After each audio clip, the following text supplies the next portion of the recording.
नमस्कार, मैं सुनील आप सभी का एजुकेशन प्रवाह यूट्यूब चैनल पर हार्दिक स्वागत करता हूं। आज मैं फिर से उपस्थित हूं आपकी कक्षा में, जिसमें कि चॉइस बेस्ड क्रेडिट सिस्टम, जिसको कि आज बहुत सारे ट्रेंडिंग विषय हैं ये, और बहुत सारे अलग अलग परीक्षाओं के दृष्टिकोण से महत्वपूर्ण है, क्योंकि हर परीक्षाओं में यहाँ से क्वेश्चन आने की संभावना हर हमेशा होती है। तो ये विकल्प आधारित क्रेडिट प्रणाली क्या है, इसके विषय में आज संपूर्ण हम लोग अध्ययन करेंगे। ये दरअसल क्या होता है, CBCS भी इसको शॉर्ट फॉर्म में कहते हैं। तो ये चॉइस बेस्ड क्रेडिट सिस्टम जो है उसको जो लागू किया गया वो कब किया गया? 2015 में। 2015 में किसके द्वारा? तो UGC के द्वारा। UGC अर्थात यूनियन ग्रांट कमीशन, जो कि जिसको कि हम विश्वविद्यालय अनुदान आयोग के नाम से जानते हैं, उसके द्वारा इसको लागू किया गया। किस लिए लागू किया गया?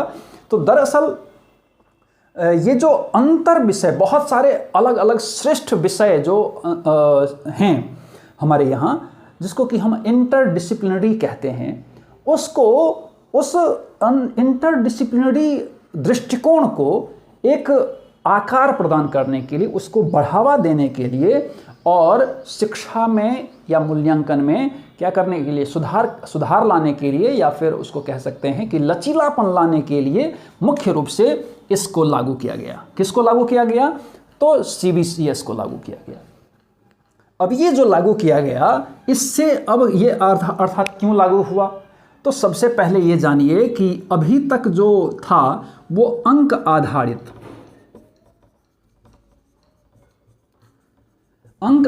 मूल्यांकन ही था। अब अंक आधारित जो मूल्यांकन था उससे ये ज़्यादा श्रेयस्कर माना गया। कौन सा? तो ये जो CBCS है वो ज़्यादा श्रेयस्कर माना गया, जिसको कि हम सीधे ग्रेडिंग सिस्टम हम कह सकते हैं कि ग्रेडिंग सिस्टम जो है वो ज़्यादा इफ़ेक्टिव भी है छात्रों के दृष्टिकोण से भी, और मतलब पाठ्यक्रम के दृष्टिकोण से भी। तो ये अंक आधारित जो शिक्षण प्रणाली थी, इसमें हम देखेंगे तो ये शिक्षक आधारित, लेकिन ये जो ग्रेडिंग सिस्टम की बात हम कर रहे हैं, ये छात्र आधारित। अब कहेंगे कि ये क्यों शिक्षक आधारित और ये क्यों छात्र आधारित? तो इसमें मुख्य रूप से आप देखेंगे तो शिक्षक अपने अकॉर्डिंग उसको अंक प्रदान करते थे, लेकिन इसमें ये जो CBCS है, अर्थात ये जो ग्रेडिंग सिस्टम है, इसमें छात्र जितना भी चाहे, कुछ चीज़ों को छोड़ करके अगर छात्र जितना भी चाहे वो क्रेडिट ले सकता है। उसका प्रदर्शन बल्कि अच्छा होना चाहिए, अर्थात अपने प्रदर्शन के बलबूते वो जितना भी चाहे वो क्रेडिट क्या करता है, अपने में जोड़ सकता है। तो ये इसके कारण से इसको हम छात्र आधारित भी कह सकते हैं। तो मूल्यांकन प्रणाली में मुख्य रूप से क्या करने के लिए? तो पारदर्शिता लाने के लिए, और सबसे ज़्यादा कि एकरूपता लाने के लिए,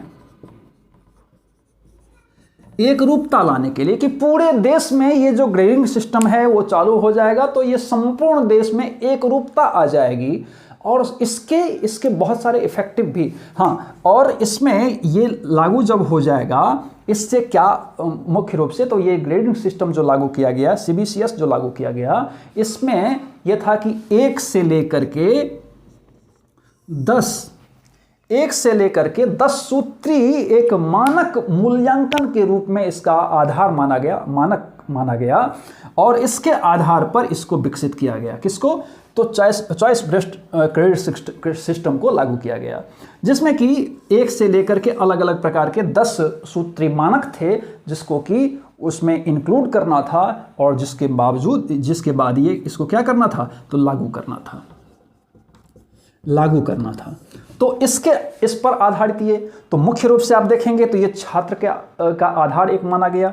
दूसरी चीज कि अब मान लीजिए कि ये A संस्था है, और ये कौन सी संस्था है? तो संस्था B है।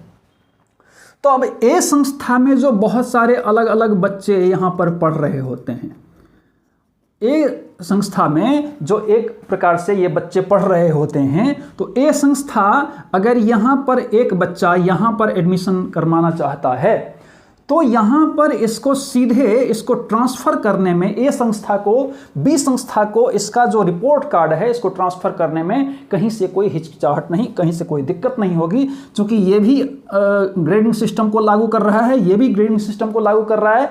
तो जब ये यहाँ पर भेजेगा रिपोर्ट कार्ड उसका, तो इसको भी दिक्कत नहीं आएगी, इसको भी दिक्कत नहीं आएगी, तो आराम से स्थानांतरित किया जा सकेगा। अब मान लीजिए कि यहाँ पर जो बच्चे बहुत सारे पढ़ रहे हैं, या यही बच्चा जो यहाँ से यहाँ पर आया पढ़ने के लिए, अब मान लीजिए कि एक ये संस्था है, ये संस्था है जो कि जॉब के लिए, ये जॉब के लिए अब ये जॉब करना चाहता है।